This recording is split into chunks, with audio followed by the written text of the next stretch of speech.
Conan on Netflix may be much further along than anyone thought. Spider-Man is about to enter the multiverse, and the ripple effects of Cineworld closing their doors. All of that and more in today's inaugural episode of Midnight's Edge in the Morning.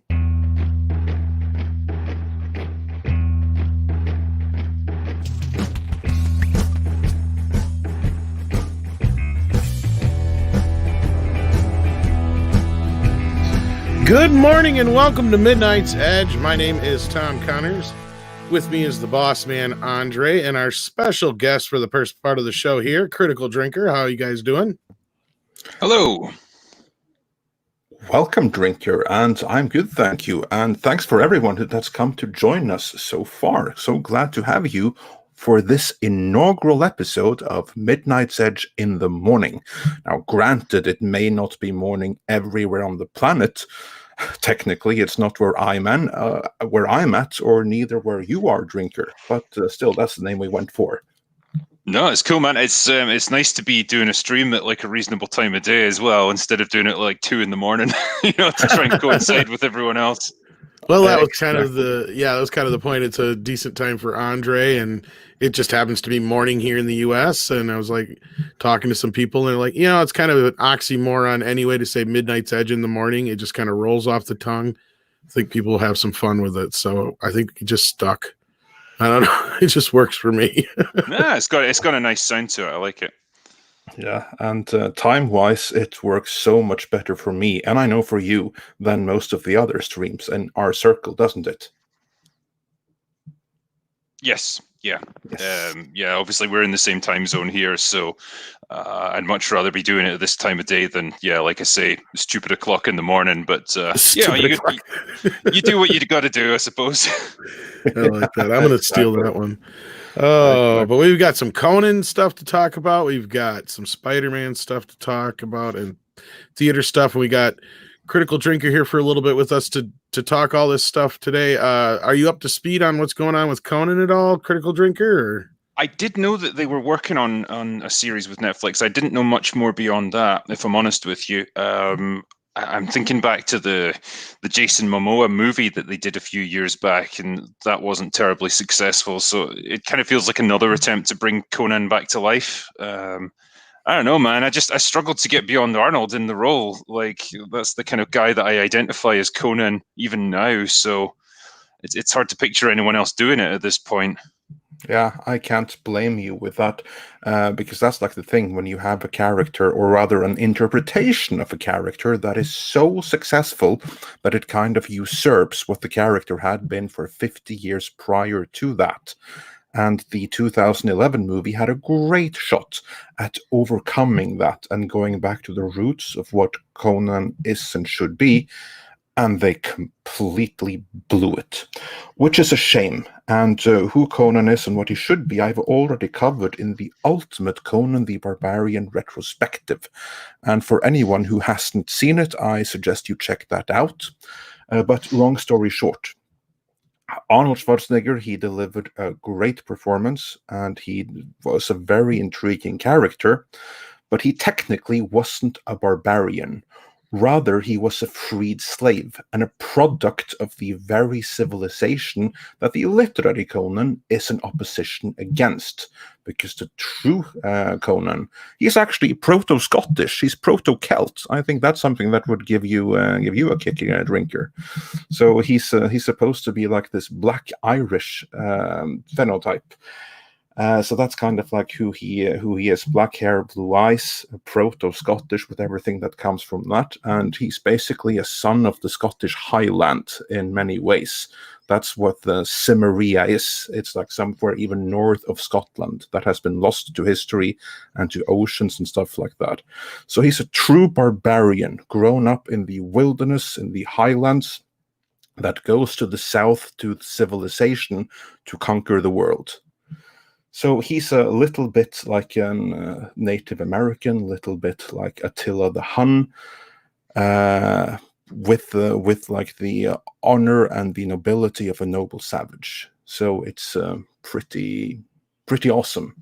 And that's something that I was hoping that we could have seen in 2011, but thanks to producer Avi Lerner, who was hell-bent on remaking the Arnold Schwarzenegger movie, that did not happen. Okay. Luckily, the Conan source material is rich enough that they tried to make another attempt at it on TV, which actually is a far better format for Conan the Barbarian anyway. And as we've covered before, they initially tried doing so on Amazon. And Amazon actually picked it up and approved of it for 2 seasons until there was a shift behind the scenes and Jennifer Salk took over. And she nixed that project instantly due to apparently toxic masculinity that was inherent to the project, because Jennifer Salk was brought in after the previous guys were outed due to Me Too.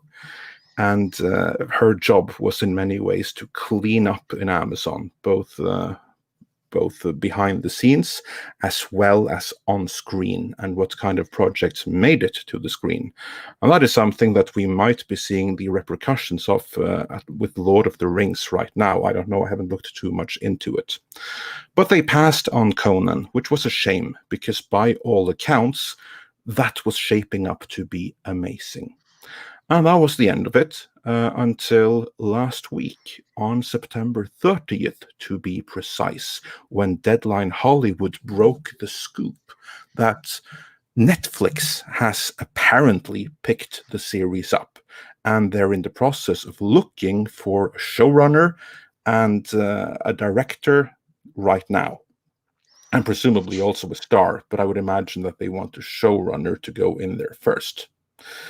So that's up to speed on the basic coverage of Conan so far. That is what is out there in the entertainment media. See, I mean, this kind of all worries me, like the fact that this would be getting released in, I guess, 2021 or even beyond that potentially.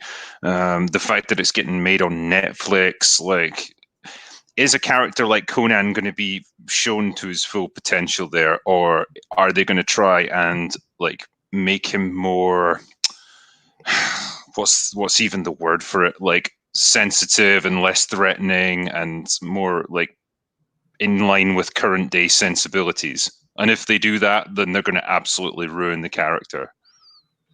This is true, and that is a valid concern. And so far, from what we learned from Deadline Hollywood, we really cannot say one way or the other. However, you know who voiced an opinion on it shortly after this broke from Deadline Hollywood? That's actually very interesting. No. Because, are you familiar with Stephen S. DeKnight? Vaguely. Yeah, I don't know too much about him. I'll put it another way. Are you familiar with the Showtime series Spartacus? Yes. Yes, that was a kick-ass series, wasn't it? It certainly was. Absolutely. Stephen S. DeKnight, he was the showrunner on Spartacus, which was a very badass series. It had blood, it had gore, it had nudity, it had very compelling storytelling. Granted, it started off a little bit slow in the first couple of episodes, and then it really found its feet, and it was amazing and went from strength to strength from there on out. And after that, he was the showrunner on Daredevil on Netflix, which, in my opinion, was the best season. Was the first one, and that was the one he was the showrunner for. Ah, okay, that explains a lot. Yeah, because it kind of it went a little bit off the edge on season 2, and then I think they tried to pull it back for season 3 to get back to the Wilson Fisk storyline, all that sort of thing. But yeah, Exactly. like for me, Daredevil was definitely the best of the sort of Marvel TV shows. Yeah, Jessica Jones wasn't particularly interesting. Luke Cage, nah. And the Iron Fist one was awful. Yeah, the less said about that, the better. But that's a completely separate chapter in Postmortem, more to have you not right there. Anyway, the fun thing though is that Netflix apparently has had this series for much longer than we have been led to believe. Because on the day that this broke, then the fans instantly started bombarding Stephen the Knight on Twitter, saying that he should be doing this because this is the guy that would be perfect for it. Just think about it. Think what he did on Spartacus and apply that to Conan, and you'd have a winner. This is the obvious reaction. And that's what people retweeted, and then he responded. Sad but true. I was attached to spearhead this before Netflix and I parted ways. Damn. Yeah, damn, that is indeed true. But there are two things to consider here. One is that he parted ways with Netflix in September of 2019. So that's 1 year ago. And if he was working on it before then, that means that this has been in the works with Netflix for at least 1 year. At least 1 year. That's one thing that's interesting, which indicates that they may be further along than we think. And secondly, they wanted him to do it. He was the one that was attached. This tells me, just based on his previous output, that they weren't going to tone it down. I mean, you don't go to the showrunner of Spartacus to get a toned down version of Conan. That at least is my guessing. What do you think about that? I mean, it sounds promising from that point of view, that if they approached him to do this, then okay, they're going to go all out with it, and they're going to keep the proper tone of the Conan character, which is great. I'd be interested to know why they parted ways. Like, was it specifically this show, or was there other factors at play? That had nothing to do with this show. That was Right. another show that he was initially showrunner on. I forgot the name of it right now, and then they parted ways over that, and it was apparently a very nasty breakup. But it had nothing to do with Conan. It was because of another series that he parted ways with Netflix once and for all. And he indicated on Twitter later that the severance was final. And yeah, if you look at the pictures on screen, you'll just see how well something in the style of Spartacus would lend itself to Conan. Absolutely. I think the question then comes in, like, well, depending on who they replace him with, are they going to take it in a different direction? Are they going to have a different creative vision for Conan, or what? That we do not yet know.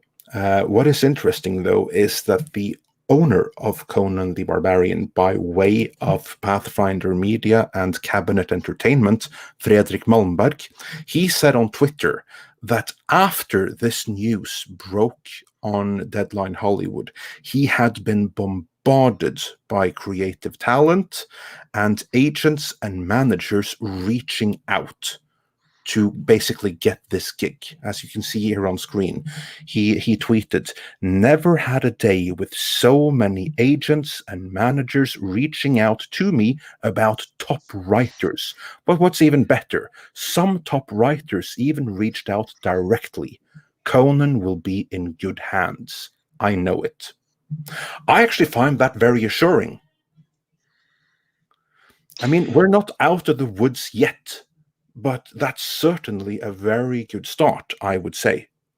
It sounds positive. I'm kind of surprised that there's so much interest in working on Conan. I mean, not to say that it's not a valuable property or anything, but if you're talking about a couple of movies back in the 80s, and then a sort of failed attempt to reboot it in the early 2010s, it doesn't seem like a brand that's got a huge amount of value attached to it right now. So it kind of surprises me that so many people are that keen to work on it. But if it's a high profile, high budget, Netflix series, then fair enough. Maybe Yeah, that's the lure of it. It's going to be a flagship show potentially.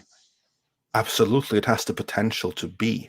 And that is what I think that many of this top talent is seeing, because these people, they will be writers, and many of them will have grown up, not so much with the Conan movie, of course the Conan movies too, but probably they grew up with the savage sword of Conan and the original stories. And this is what they've read, and this is why they see the potential that this can be the next Game of Thrones. The potential for it is there. I think, I hope that is what brings all of this top talent to contact Malmberg about getting this gig, because I know it's absolutely not for remaking the Schwarzenegger stuff. It's about doing Conan from the ground up. And that fills me with confidence. So we're not out of the woods yet. But based on that, we now know that Stephen DeKnight was attached as showrunner at one point, and that top talent reportedly are fighting to get in on this. You couldn't ask for a better start. Well, it'll be interesting to see where they go with it then. Absolutely, absolutely. And since you're clearly not familiar with the literary Conan, I cannot recommend it highly enough. I think that as a writer, you would get a kick out of it, because Robert E. Howard, he really put a lot of classic literature into those stories. Yeah, so they were written way back in like what, the 1930s and 40s, Yes, was it? It was yes, a long time ago. 1930s, a long time Yes. ago. They were written in the very early 90s, I think from the very late 1920s to the early 1930s. I don't recall from the top of my head. That's when the stories were written, and then they were rewritten by other writers from the 50s till the 70s. But the foundation was there in the early 1930s. Okay. And those stories, I think you will find if you read them, they actually hold up amazingly well, even today. And their themes, if anything, are more relevant today than they were when they were written. Of course, it could be because they're about universal themes that were ever true. But still, the potential for something amazing is there. Also, I would say that in this and age, we need a hero like Conan to be done right. That's exactly what this generation needs to see on screen. Yeah, it's just testosterone. Yeah, we really do, and it's whether or not they'll have the balls to really do him justice. I guess that goes back to my point earlier. There's a difference between, I guess, them saying that the show is in good creative hands and kind of making all the right noises, and then actually doing it and producing something that's faithful to the character and that's it's got that kind of toxic masculinity that everyone hates so much now. But that's exactly what Conan is, from what I understand. Like he's not really into talking about his feelings or like puzzling out a solution to something diplomatically. He just goes in there, axe swinging, and starts lopping off heads. Speaking of toxic masculinity, joining us is another special guest, another surprise to our host as well, Mr. H Reviews. How are you doing? Toxic masculine. How's it going? I'm good. Oh, that's awesome. Welcome, Mr. H. Pleasure to see you here, my friend. Yeah, I don't know exactly how long I can stay for. I've got someone popping around to have a look at my truck briefly. Unfortunately, there is a thing which needs to be corrected on it, but I thought I would swing by at least for a little bit. So if I disappear, that's why. So apologies. No, we appreciate you being here for the inaugural episode of Midnight's Edge in the morning, or for most parts of the world, evening, afternoon, whatever. But yeah, thanks for joining us. Appreciate it. Talking about Conan, are we? What's absolutely. What's the general census? Because I did a video on this. So yeah, I saw a very nice one. Nice one. Well, we have recently learned that this series has been with Netflix for minimum 1 year, and possibly longer than that, because Stephen DeKnight, the showrunner of Spartacus, was attached as showrunner at one point before he parted ways with Netflix over completely different matters. Okay, interesting. Yeah, very interesting. Yeah, so I mean, I kind of posited that I think the likelihood of this being like a watered down version, unless Netflix are really, really stupid, is quite low, just because, the thought process is that potentially they're going to be watering down He-Man anyway. So either one or the other will be watered down. You can't water down both masculine products. Like, it just wouldn't make any sense. So we'll see. But that's kind of my hope, is that, they won't water it down too much. So. No, I gotta add real quick. Critical Drinker, have you met Mr. H yet? Mr. H, have you met Critical Drinker? Yeah, we've been on a stream together. Okay. I can't remember what it was. Was it EFAP or something we were on once? No, we're on one with Midnight's Edge together, actually. Okay, that's. I think we were talking about Picard at the time. Oh yeah. Yeah. I It's could been a recall while, you man. guys- Anyway, how you getting on? Sorry, say that again. No, I was just saying it's been a while anyway, so it's good to speak to you again. Yeah, no, yeah, it has been a long time. How's the how's old Corona Chan up in Scotland at the moment? Nah, it's getting worse again. Lovely. There's just waiting to get put into lockdown again. You know how it is. Well, the SMP, we Madam Cranky, is loving it up there. Yeah. Oh, it's a big old power trip right now. She must be having a great old time. Loving life. Absolutely. Never let a good crisis go to waste. That's the motto. Oh no, come on! You got to grab it by the balls. Really get on it. Yeah. What is that picture? Oh, well, I don't think Netflix is going to be including that, are they? That would be one of the reasons why Amazon passed on it. Yeah. Conan's just living his best life there. Yeah, toxic masculinity indeed. And because apparently Jennifer Salk never saw these pictures, but they are kind of representative of who Conan is and what he's all about, which is basically fighting, fornicating, and having fun all the time, and being a sellsword, and getting loads of money and spending them on what you see on screen. So that's kind of like what he's about. His philosophy isn't that difficult. Not a bad way to live your life, I would say. But other things to do. But no, the script for the pilot episode that was written by Ryan Condal for Amazon, based on the original story, The Frost Giant's Daughter, and that script apparently is amazing. I have not been able to retrieve a copy of it myself, but I've heard it's amazing. So I hope to get a hold of it before long. But apparently that script was everything that we would want it to be, meaning it was certainly not in line with what Amazon wanted it to be at the time Jennifer Salk took over. But here's the thing, for Netflix, as you've pointed out, Mr. H, this is a great opportunity for counter-programming, especially given that they already have He-Man. And when you have He-Man, then Conan is a great contrast and foil to that. Yeah, I mean, you've got your almost PG-13-ish, or PG, whatever you want to call it, with He-Man, and then, just embrace what Conan is supposed to be. Just absolutely go balls to the wall. It's not difficult to get right, but it's just whether they actually, they bother to embrace it or not. But it'd be so... God, they'd be the biggest morons if they didn't, because if you're going to water down both products, you're gonna have no fans. That's it. It's done. Like, see you later.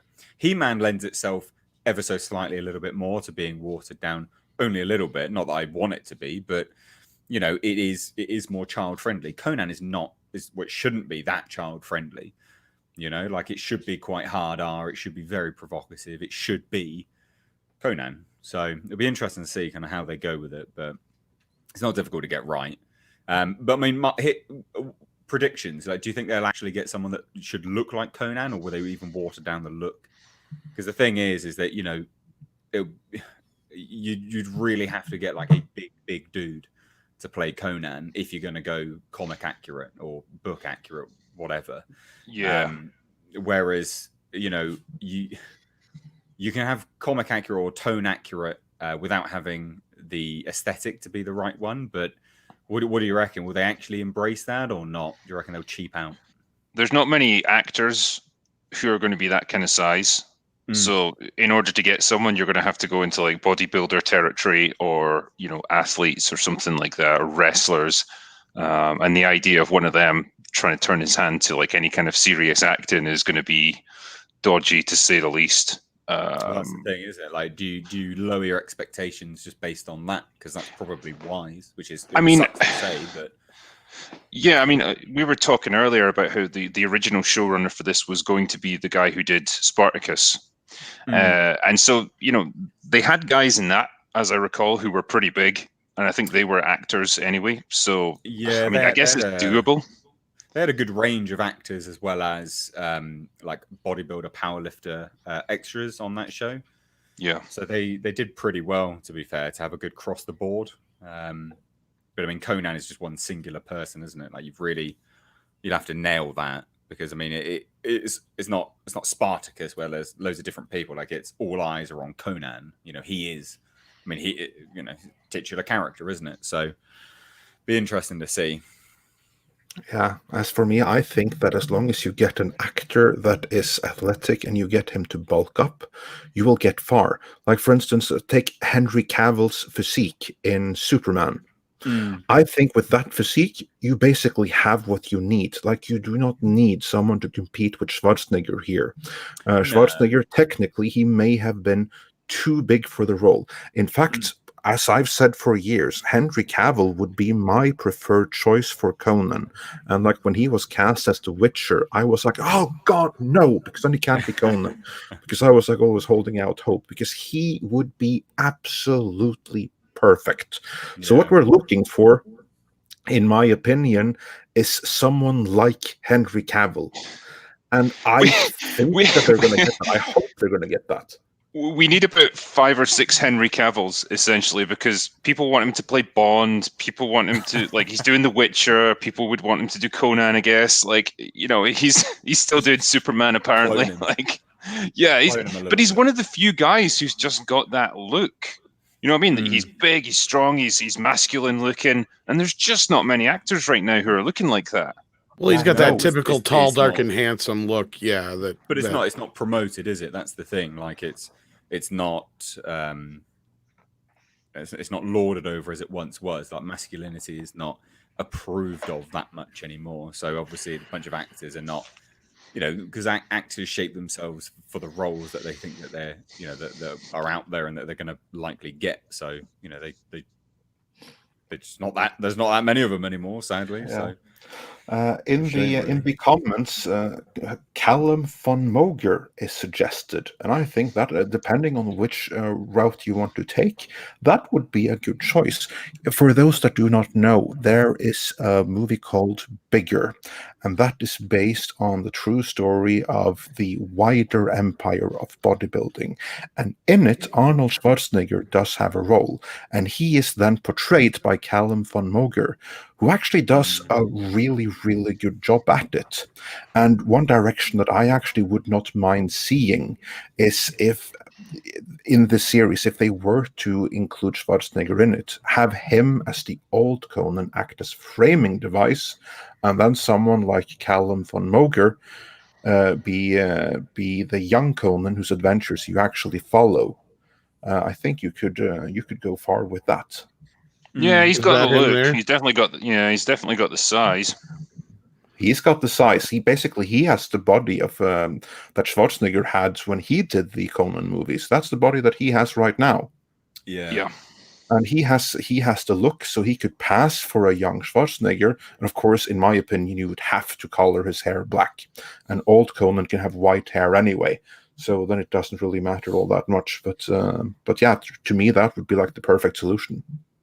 Someone in Super Chats was mentioning, is there any hope left for King Conan, or is that just dead in the water now? That's completely and utterly dead in the water. There is no hope for it. Of course, never say never, but the chances of it ever happening are extremely slim.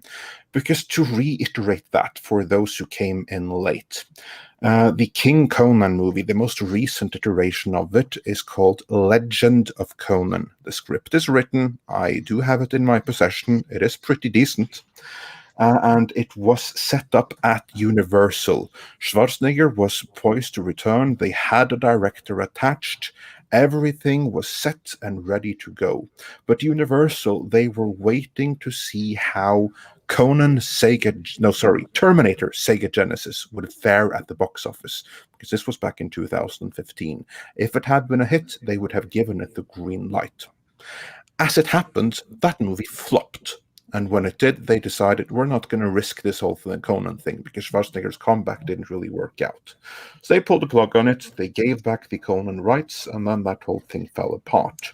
So that's a tragic thing of the studio thinking it was the actor's fault, but it's not. Like, people will go and watch an Arnold movie if it's a good movie. It's just a bad, bloody film. Right. Right. Yeah. You know, the days of an actor being a massive draw are gone anyway. It's story. Yeah. And Critical Drinker, I know you said you had to take off here soon. Was there anything else you wanted to add to the Conan discussion before you head out?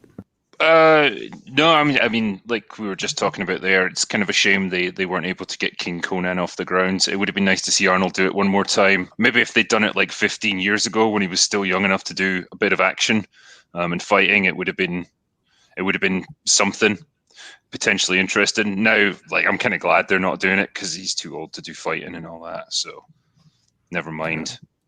But no, guys, honestly, it's been good to join you. I'm sorry I couldn't stick around for long. No, it's been a pleasure just to have you here for the short time, even if it was just for a half hour. So it's great to have you here on our first episode of Midnight's Edge in the Morning. Critical Drinker, check out his channel if you haven't already. Anything else you want to plug on your way out the door? No, I'm good, man. I'll try and come back. Well, if you're doing future shows, it'd be nice to come back sometime when I got a bit more time. Absolutely. Every Monday, Wednesday, and Friday at the same time. Oh, I've got plenty of options then. Exactly. Thanks for joining us. All right. Thanks, guys. Later. Take care. But so yeah, just to summarize, and then when Terminator Woke Fate collapsed at the box office 1 year ago, that really pulled a plug on any chance of a King Conan movie starring Arnold Schwarzenegger. In my estimation, this is just my opinion, but the only way that we will ever see him as Conan again is if by some miracle he will be a bookend older Conan in this series. That's the only way I can see it happening, and even that's a long shot.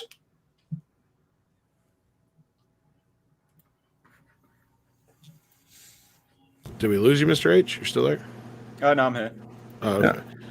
No, I mean, I hope it's not woke. I mean, you brought up an interesting point about them having He-Man too.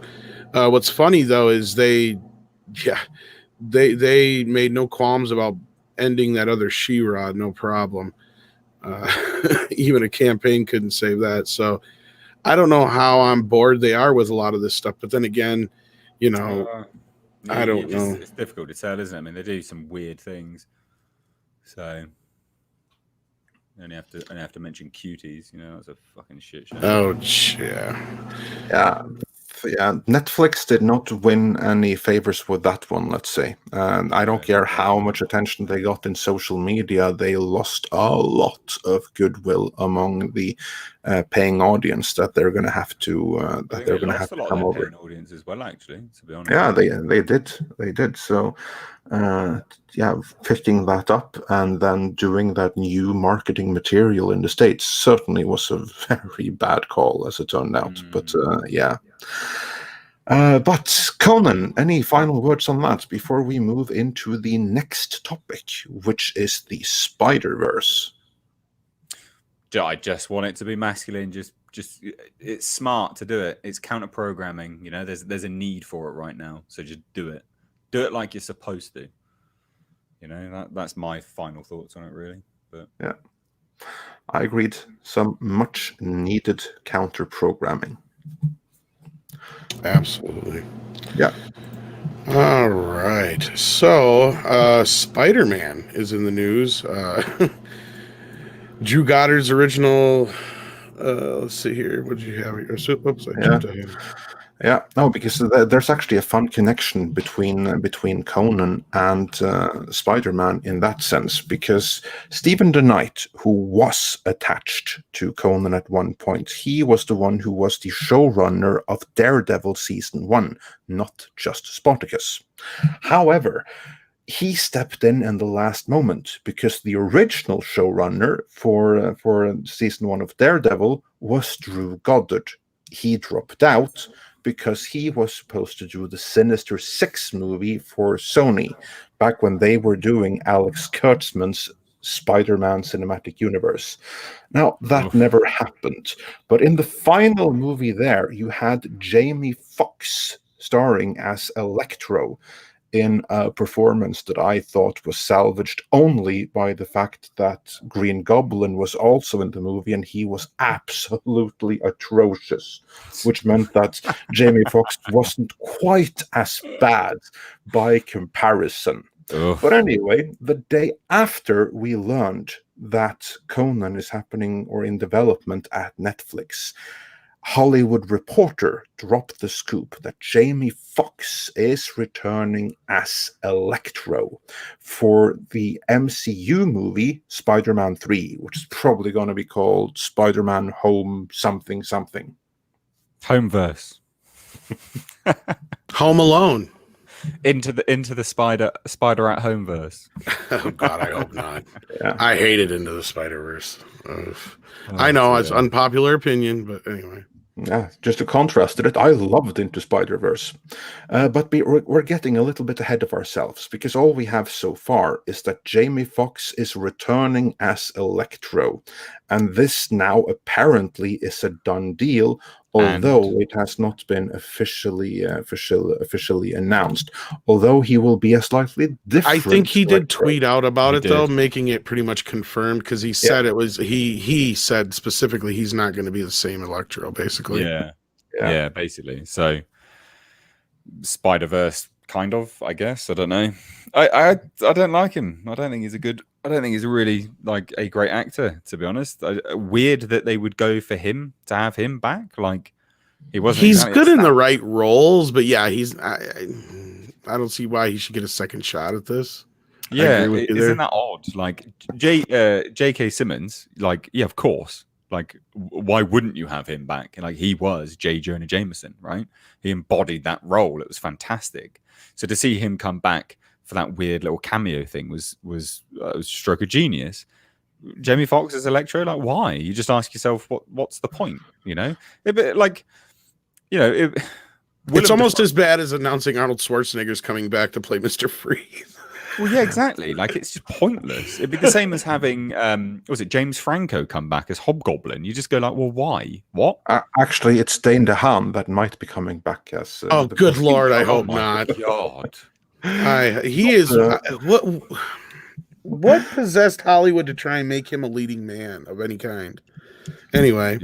Yeah, again, we're getting ahead of ourselves as to why they would do this. Actually, the Sony hack provides an idea. Because among the many, many things that were leaked in the Sony hack were the private emails between the Sony executives and Kevin Feige about The Amazing Spider-Man 2, the movie in which Jamie Foxx's Electro first appeared. And the notes that Kevin Feige had there were actually really interesting. Because basically, he had huge issues with the movie. He had comments on it, specific suggestions that they dutifully completely ignored, although those suggestions would have made the movie better. And what he said about Electro was actually really interesting. So he likes Jamie Foxx. He liked the basic take on the character, but not the execution, not how he looked. And he wanted that one scene where he comes off as a complete and utter lunatic when he's like sitting on his own with his birthday cake and pretending that Spider-Man is there and his friend and everything. He was like, you have to remove that scene because it makes him completely unrelatable. Basically, they went full retard in that scene and it destroyed the character. So he wanted that scene cut, and they kept it in the movie, and the rest is history. But what I think is happening is that they're doing basically the same thing that they did with J. Jonah Jameson, because J. Jonah Jameson that we saw in Spider-Man Far From Home is not the same J. Jonah Jameson that we've seen before. Rather, that was the MCU's Alex Jones in the shape of J. Jonah Jameson. So the same actor came back at a different take on the same character from the source material. And I think that's what's going to be happening here. That we'll be seeing an Electro that is closer to the source material and further away from the abomination that we see on screen right there, like that. Yeah, I don't think we're gonna see. I don't think we're, because there's a lot of people who are like, oh, the Marvel's just trying to do what DC is going to do with Flashpoint, and I'm like, I don't think so. I don't. They're going to get into the multiverse, but I don't see them actually bringing in old characters like that. Just like I don't really see this Tom Cruise rumor being true either, just because of as far as Iron Man. Yeah, because and the only connection with that is he was like in loose talks to play Iron Man like 20 years ago. Like that's it. Well, consider they actually did get Stallone for a very small role in Guardians of the Galaxy. Yeah, but they had a plan with that though too. Like that was a different story. Like if they were talking about bringing Tom Cruise in as a totally new character, you know, like they have been with Keanu. Like I believe the Keanu Reeves rumors. That I believe more so. Like because they've been trying to do something with him for years in the MCU. But Tom Cruise playing a version of Iron Man for what other reason than to just say, "Hey kids, we got Tom Cruise." Yeah, but no one knows. Like kids don't know who Tom Cruise is. Kids don't. No, I know, but my point is, what's the point? There's no reason exactly, for it. Is my point? Yeah. What is the point? Like, you know, kids don't know who Tom Cruise is. Who is that for? Is that for adults? Again, I don't think adults really care about Tom Cruise anymore either. No, I mean it makes sense on the DC side if you get like, you know, Michael Keaton and all those guys to come back in some multiverse thing. That makes sense. But also as well, having someone like Michael Keaton come back, I mean, that's a fan draw outside of the current fan base. It makes sense for DC to do that because, well, they need bigger fans. They need to widen their fan base. Like Marvel already has a big fan base that's really profitable. Chucking someone like Tom Cruise in is just complete nonsense. Like it doesn't make any sense at all. Even from just like a marketing and business standpoint, who's he appealing to? Like no one. No, I know, and I think I've gotten this a bit off the rails from where Andre wanted to talk to about it. But yeah, so like. The point being, though, like you were saying, Andre, he's obviously not playing the same Electro, but that still doesn't make me any less worried about the character being in there or him playing it. But it's still like, even having him come back as Electro, even if it's a different Electro, why? Like, again, like, what's the point? Like, he wasn't. The point of J.K. Simmons was everyone wanted him back anyway. No one's vying for Jamie Foxx to come back as Electro. No one cares. No one liked his Electro. Like, okay, and I highly doubt this is a contractual thing at all either. So exactly, yeah, no, absolutely no way. And also, I don't even want to see Electro because I'm not a fan of the character. No, he's not a very great character. Yeah, that's just me. But anyway, I think that this actually might be Sony's doing more so than it is Marvel's doing. And it kind of fits a little bit in with something that has not been published by The Hollywood Reporter, but another scoop from a friend of ours, namely Mikey Sutton, owner and publisher of Geekosity magazine. And he has this knack for breaking scoops. And a couple of days back, he broke the scoop that this movie that Jamie Foxx will be getting back to is basically going to set up a Spider-Verse live action film. So that is what it's going to lead into. And to me, this makes very much sense if you look into the contractual situation behind the scenes. Because here's the thing. Marvel and Sony, they reached an agreement to work towards with Spider-Man for one more movie. Yes? That's the third Spider-Man movie. That's the one extension of their contract. Now, of course, Sony, they would be very interested in going their own way, having set up a Spider-Verse that no longer requires the participation of Marvel Studios, but that can be legitimized as part of the greater MCU. If they were to do this, if they were to establish basically a multiverse, so that they established that The Amazing Spider-Man 2, their movie, took place in a different multiverse, and here Jamie Foxx is playing the alternate MCU version of Electro, whereas you've already seen that. And there's like some rumors of cameos in the in the third Spider-Man movie, which will further lead into Sony's next movie, namely the Spider-Verse live-action film, which will then allow Sony to basically feed everything they can off of the MCU and then go their own direction from there on after with a Spider-Verse. So then they can now say that, yeah, well, the MCU is a parallel universe, and we're going to continue in this universe that Holland got sucked into, or something along those Sounds like lines. the same plan they had before, pretty much. But I don't know. I'm not so sure I'm ready for that. Well, whether we are ready for it or not doesn't really matter. Question is, could that be part of Sony's plans? That's what I'm wondering. Oh, I'm sure it is part of Sony's plans. Yeah, it makes sense. Yeah. So that would be my take on this. That between him coming back and this gotta dash. Peace. Yeah, then the implication is that that the Spider-Man deal between Marvel and Sony won't be renewed, and the Spider-Man 3 is the last time we see Tom Holland Spider-Man in the MCU. Would be my take on that. I think we lost Mr. H right there, but he had to run real quick. Yeah, he said he might be back though. So, no, I'm just, here's the thing: you have a lot of people who are already lukewarm to the new Spider-Man as it is. I mean, the new films have played well, but that last film built a lot of its momentum off of Endgame. Now, I don't know how interested people are going to be going forward into the continuing Spider-Man universe, let alone the MCU at this point, because I keep hearing more and more from more people that are just like the disinterest of this whole thing, and it's getting convoluted, and another Spider-Man here. Now, bringing back Tobey Maguire, that would be something I think would get a lot of people on board, but I don't know at this point. I didn't like the convolutedness of a Spider-Verse movie to begin with, so I don't know. I'm not on board with this, and I wonder if a lot of other people are. What do you guys think in the chat? Yeah, do let us know what you think. As for me, I think that Sony doesn't care what we think. I think they just want I know they don't care what we think. To establish their own thing. So I'm fairly certain that the deal won't be renewed any further.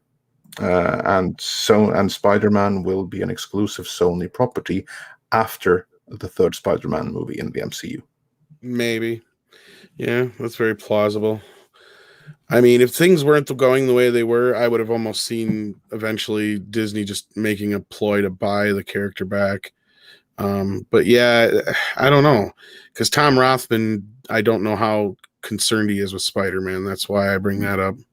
I can guarantee you that Disney are in no position to afford spending, and not right now, yeah, on Spider-Man right now. No.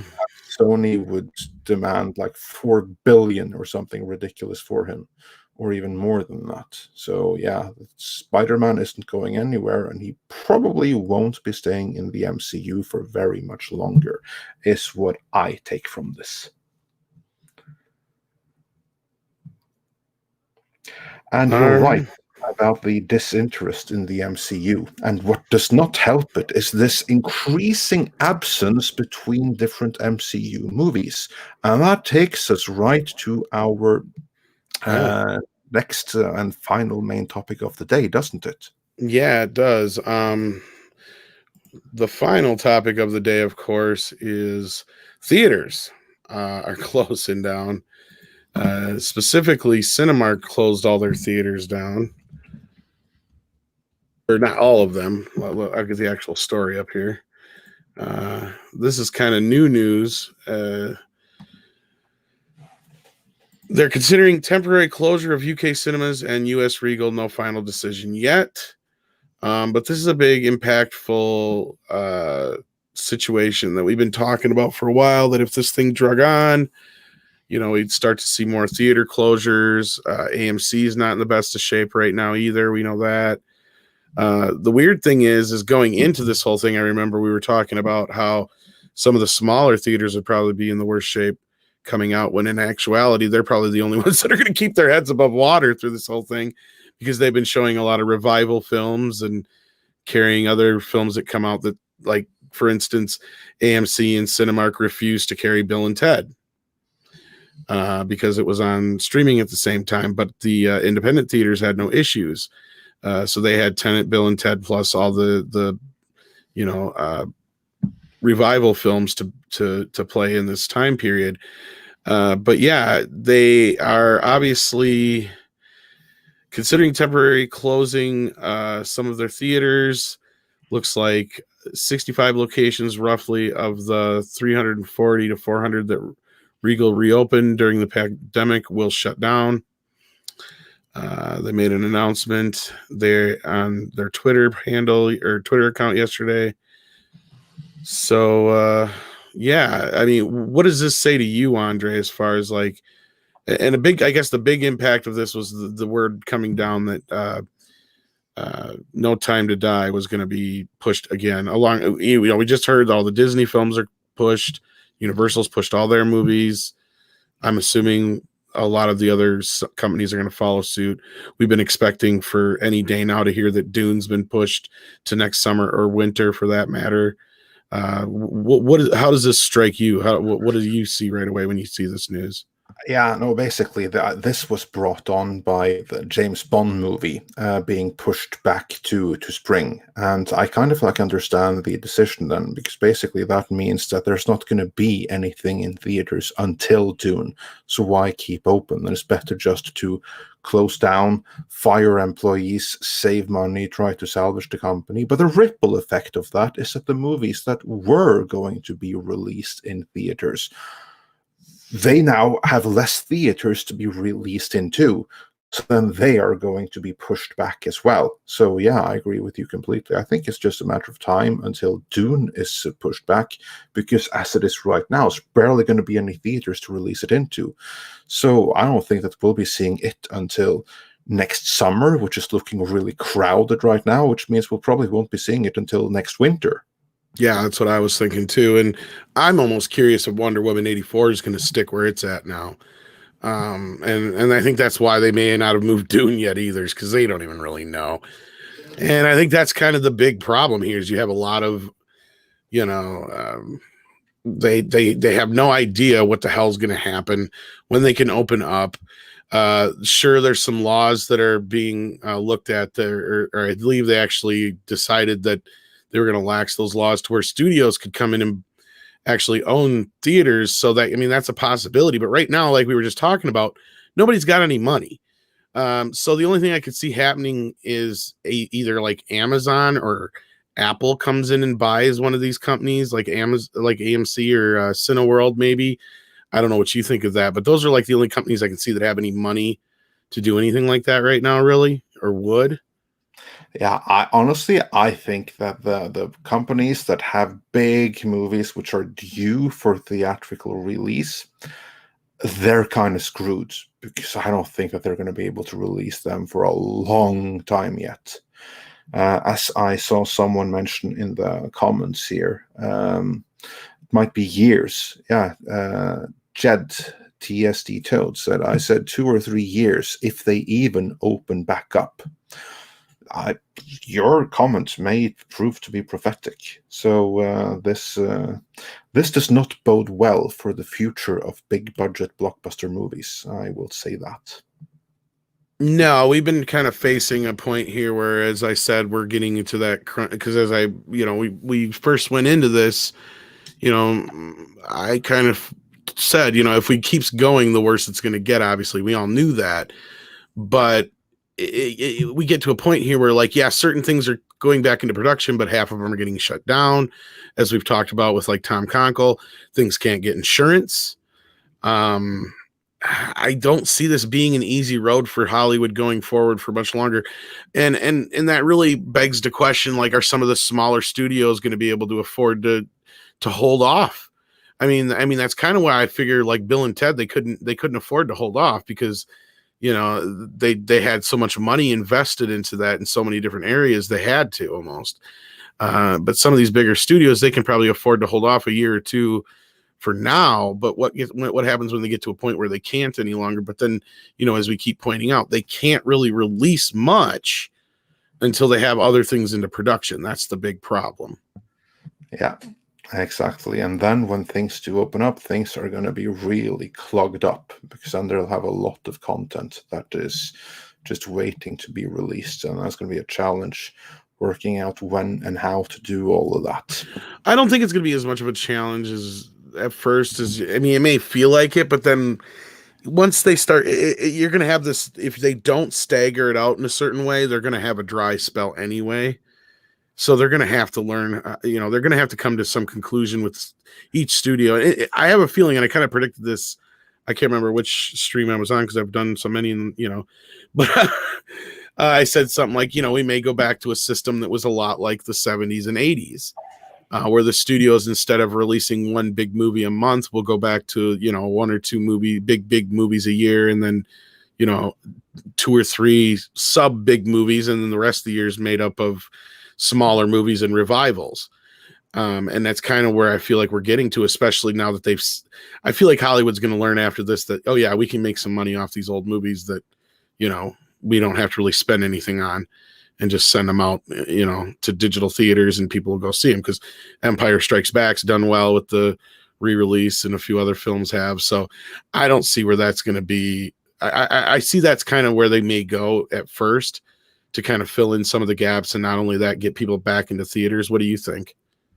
Yeah, absolutely. Absolutely. I think you're on the money there, that they are going to have to adapt to a situation with people no longer going to the box office the way that they do. I think we're seeing signs of that already. We'll only be seeing more of it. Same in the meantime, older movies. But if cinemas are closing down, you can't even do that.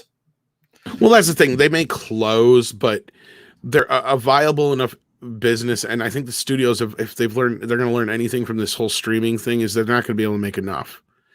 Mulan didn't make any money.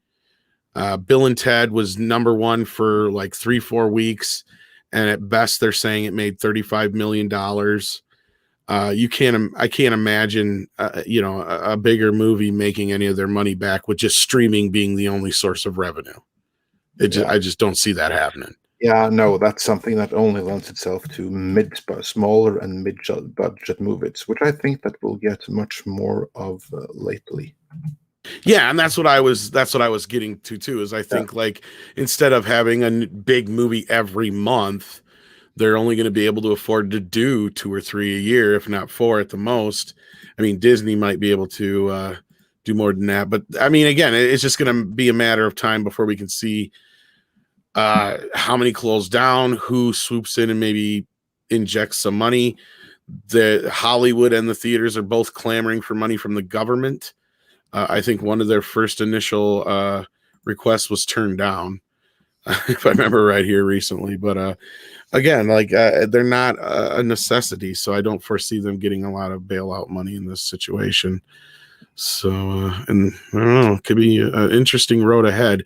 But speaking of interesting, I bet we have a lot of interesting super chats, do we not? Yeah, we do. And to begin with the most recent topic that we were discussing, namely theaters closing down, how that will affect the industry. Michael Dietze sent us $2 saying, ironic that Joker may be first or maybe #1 of the last blockbusters. Yeah, or maybe one of the last blockbusters. Yeah, absolutely. That's actually true. The Joker may be the last successful blockbuster movie. Maybe. Because you had like Star Wars Rise of Skywalker after that. But despite breaking $1 billion, barely, it was kind of a big budget flop, wasn't it? Here's my thing with that is, like, I feel like once we can get past this, that's the problem. Once we can get past this and theaters can open up to full capacity and people can actually go, I think things are going to go back to a semi-normal after that, because I think that the resurgence of the drive-ins, the fact that people have shown interest that they want to go out and these things have done well enough that I don't think they're going to go anywhere. I really don't. I don't think people are ready to get rid of that experience, at least in America here, especially. And as we brought in other places, there's not a lot of places, or there's a lot of places that don't have high-speed internet and other ways of seeing films outside of cinemas when it comes to seeing big movies like that too. So I don't know. Well, it'll be an interesting road going ahead, and it all depends on if somebody saves the cinemas too as well. I don't see them going under or going away. That's the thing, because they offer more than just movies on top of it. So they've been trying to make themselves viable in other ways in the past few years. So it'll be interesting to see what they do to try and fix this. Yeah. So Yeah, time will tell on that one.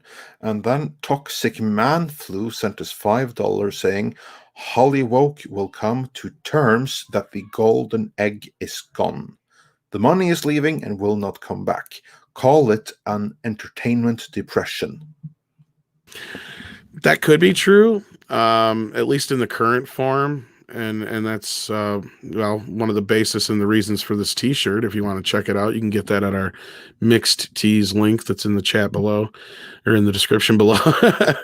But no, I think at least for now that the age of the movie star is over with, that's for sure. I don't think that these big paydays that some of these movie stars have been used to are going to continue. They can't. Because when you look at a budget of a film, when you can make something like Bill and Ted for $20 million, there's no excuse. Sure, it's a little bit on the cheap side as far as special effects and all that kind of stuff. But you had Keanu Reeves and all these other people working for free, basically. And what that tells me is that the actors are going to have to learn to adapt. That's one big part that's going to have to change. Same thing with the size of the productions, like we've just said, too. Yeah. So, yeah. Absolutely. I do think that those that have gone into streaming, though, the few that can be on the top of that market, that they are doing good. And moving on, Rama sent us 100 of what I think is Indian rubles. Thank you so much. Don't forget a source of revenue that where the movie can be waited out and watched without any additional cost. Without theaters, companies lose money. Yeah, that harkens back to exactly what we were saying. That the movie production companies, they need the theaters. So that's a symbiotic relationship right there, isn't it, Tom? Oh yeah, and I mean we've talked about it plenty, so I don't have to get into it too deep. But and there we kind of need them in a lot of ways too, whether you like it or not, because they keep the costs down in a lot of ways. And like Mulan was a perfect example of what I was trying to warn people about. Is they will try and jack up the price on these things. They will try and make you get said proprietary streaming service to get said movie. I mean, Mulan was a failure, but sooner or later, one of these movies isn't going to be a failure. And that's going to give them the balls to continue to go forward and do that. So. Yeah, case in point, Pete Burrows sent £99 saying, I see this is a rebirth of a new Hollywood. Could be. Yeah, this is absolutely a watershed moment. No doubt about that. And moving back to some of the earlier super chats when we were discussing Conan the Barbarian, Louis the Plank sent us $10 saying, Hail Andre, Tom, and Critical Drinker. How much should I temper my expectations with Conan? Love Conan. Cheers, guys. Well, yeah, as we were discussing when we were discussing it, I think that Stephen S. the Knight being attached at one point, even though he isn't right now, just that the showrunner of Spartacus was attached to showrun Conan tells me that they are serious about getting this right. How much you should expect nothing. Expect it to fall apart, like it did with Amazon. And then if it does come through, and it is everything that we hope it to be, then be pleased. But don't set yourself up for disappointment just yet, because we're not out of the woods. Yeah. And I don't know Netflix to be as much of a stickler as like Amazon or certain other places. Like, I mean, I think if we learned anything from Cuties, they're more worried about the bottom line than anything. So Yeah. And I said the sad part is about all the YouTubers and the outlets talking about it for better or worse. All it did was make more people watch it. So, I mean, that goes that You old will saying. note that we haven't said much about it. No. There's like some things that we do not want to give attention to. No. Simple as that. Yeah, and moving on, Nelson Cheretta asked, Andre, what is best in life? And I guess that this is where I am supposed to say, crush your enemies, see them driven before you, and hear the lamentation of their women. Yakety yak, don't talk back. And also another thing, taking down Frankensteinian abominations. That's also pretty cool. And Mark C. sent us $5 saying, again, this is a reference to Fredrik Malmberg, ultimate owner of Conan, having been approached by top writers. To which Mark C. says, top writers, I know he can't direct due to health, but as a top writer, I want John Milius. Here's the thing, though. The script for that original Conan movie, that was actually only rewritten by John Milius. He had a starting point in Oliver Stone's script. He never wrote that script from scratch. So we've never seen him write a Conan movie from scratch. Yeah, well, but actually, we have a script, though. We have he did write a script from scratch in King Conan: Crown of Iron, which I will review at some point. I was going to say he's also was the one who, I think he went uncredited, but basically was the one who fixed Jaws. And didn't he work a lot on Apocalypse Now and a bunch of other things too, though? Yeah, and Rome. Let's not forget about yeah, Rome. So yeah, sure, you could do worse than John Milius. Absolutely. I think he worked good as a. I don't think it'd be the worst. I mean, even if they got him on as like some kind of a consultant, I mean, even just for good measure, I don't see why not. It would be a step forward for people like us to see like they're trying, at least not to make it too soy. Yeah. And Nelson Cheretta also asked the question, is there any hope for King Conan with Arnold? And just to reiterate that for those who came in late, the answer is no. There is no hope for it. None at all. Is there a theoretic possibility? Always, but that is so slim as to be non-existent. So yeah, don't hold out for that. I think you guys hit it on the head where it's like the most likely scenario of him coming back is him just being in wraparounds for the new series if we're lucky, as old Conan or something. Yeah. I actually would not mind them doing that at all. I think there would be great potential in taking such an approach. I think it would also be a good thing for the fans, yeah. Yeah. Even if it's not exactly the same Conan even. Yeah, because it couldn't be the same Conan. It couldn't be a sequel to the original Conan movies. It would have to be basically like an alternate version of Conan, who's the older version of the young Conan that we would be seeing in the series. That would have to be a different Conan. But I think that is the way that you could unite the fan bases, because Conan the Barbarian, as we heard from our or heard so perfectly exemplified by by the Critical Drinker earlier, is that the fan base is kind of split there. You have those that know Arnold and Arnold only as Conan, and you have those that are familiar with the comics and the original stories, and also the various pastiches. And this would be a great way to make those two fan bases meet and interlock and interjoin rather than compete against each other.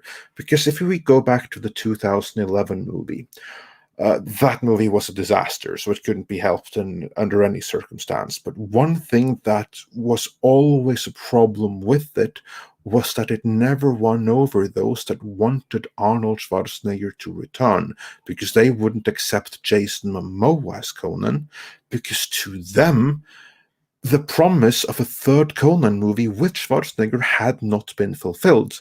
And they saw the reboot as something getting in the way of that. Whereas if you have Schwarzenegger come in as a framing device, you merge everything. That way, those that have been pining for Schwarzenegger to return, they get that. Whereas those that want a real Conan adaptation can get that. Perfect combination of all worlds, which is why I'm so very much in favor of that option being the one taken. But of course, I have no influence. I don't know if they're going to do that, but I think that they should do that. All right. Well, thank you for the super chat. Yeah, absolutely. And also on the topic of Conan, Commandant VHS sent us $2 asking, I wonder if Arnold's son Joseph Baena can act. Yeah, he looks so much like him, doesn't he? Like Joseph, like his love child with a Mexican head. Yeah, that's right. Yeah, well, I don't know. I mean, but I honestly, I wouldn't want that, because if they are going to get someone, they have to get someone that is closer to the original literary Conan than Schwarzenegger. You don't want a Schwarzenegger clone.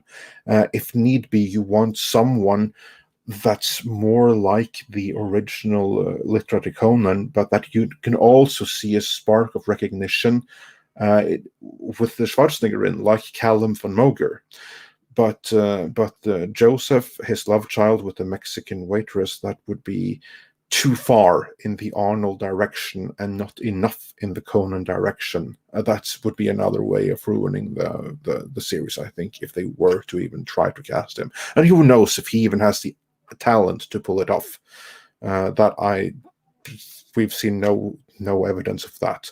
Like one of the Schwarzenegger kids, he's a really good actor, but he does not have the body for it in the slightest. Like, it skipped a generation there.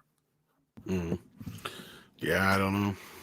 Yeah, Patrick, I think it is, who's a decent actor there. I'm trying to think if I've seen him in anything.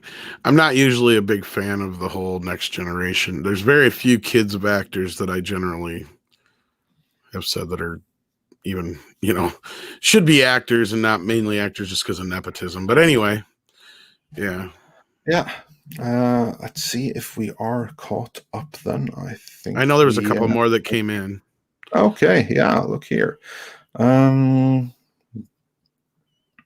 Mr. Another sent us $2 saying, keep casting Kennedy away from Conan.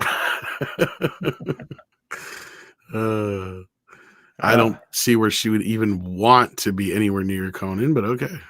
Yeah, well, absolutely. Keep her and many others far away. Frank from Marshall? Maybe. No. Frank Marshall, definitely.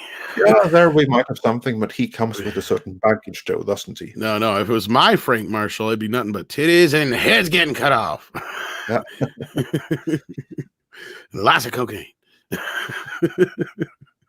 As I'm sure that fueled the first two movies.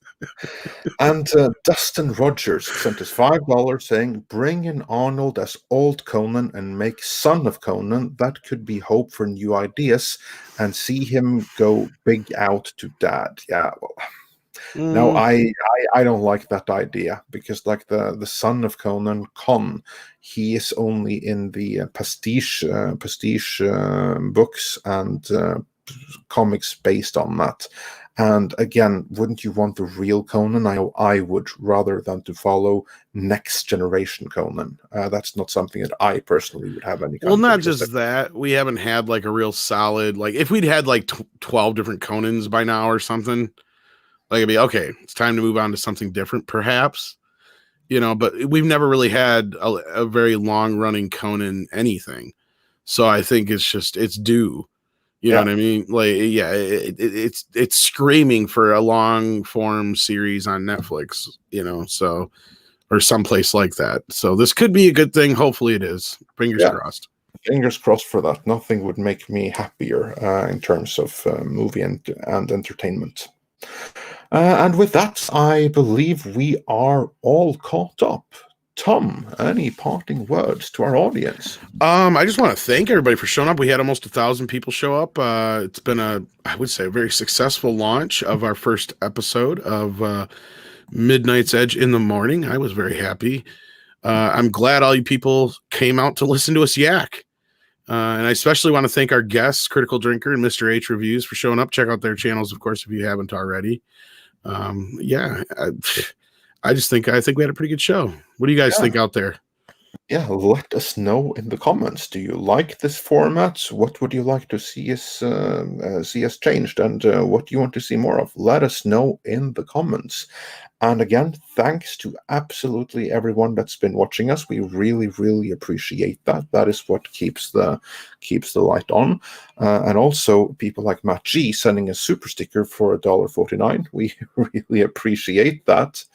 And also thanks to the Critical Drinker and Mr. H Reviews that came to join us. Also much appreciated. We will be back in another live show with Midnight's Edge in the morning on Wednesday.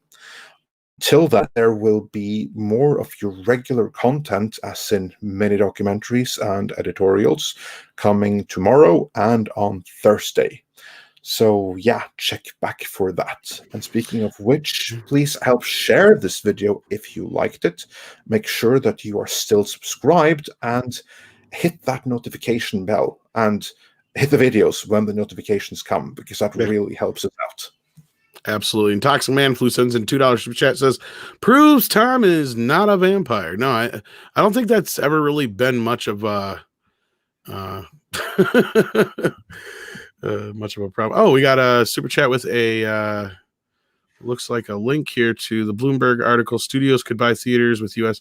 Yeah, that was what I was talking about exactly, Vince. Is that some new news on the subject? Looks like it's from 2019. So I say that looks like it's from last year. I can't get it to open up here. I have to copy it, but basically, yeah, I think that's maybe like one of the only ways for theaters to get through this is to have the backing of a studio, and it's a different situation. So, I don't have a problem with that.